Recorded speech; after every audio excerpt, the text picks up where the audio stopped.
वीर और जादुई बांसुरी। एक छोटे से गांव में वीर नाम का एक लड़का रहता था। वो बहुत गरीब था, लेकिन उसका दिल बहुत बड़ा था। वो दिन भर गांव के पास बहती नदी के किनारे बैठकर बांसुरी बजाता था। उसकी धुनें इतनी मधुर थीं कि पंछी भी रुककर उन्हें सुनते थे। एक दिन एक बूढ़ा आदमी जिसका नाम माया था, गांव में आया। उसने वीर को बांसुरी बजाते देखा और उसकी धुन से मोहित हो गया।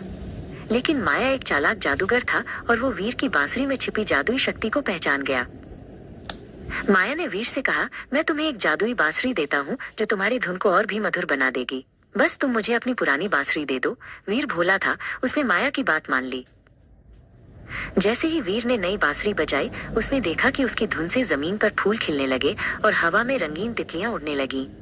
ये देखकर माया ने तुरंत अपनी पुरानी बांसुरी वापस मांगी और वीर को धोखा देकर एक जादुई गुफा में फंसा दिया।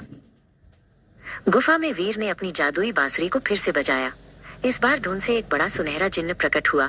जिन्न ने कहा, हे बांसुरी के मालिक, मैं तुम्हारी धुन का गुलाम हूँ। तुम जो कहोगे मैं वो करूँगा।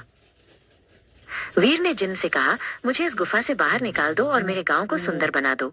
जिन्न ने पलक झपकते ही वीर को बाहर निकाला और गांव को फूलों के बगीचे और फलों के पेड़ों से भर दिया।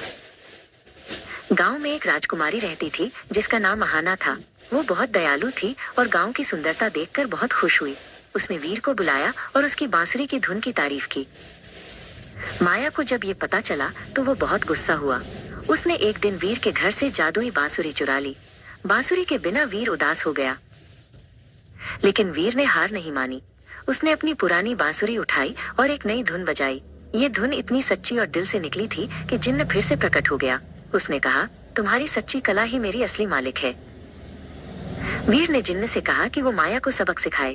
जिन्न ने माया की जादुई शक्ति को छीन लिया और उसे एक साधारण आदमी बना दिया। वीर और अहाना ने मिलकर गांव को और भी सुंदर बनाया और वे हमेशा खुशी खुशी रहने लगे।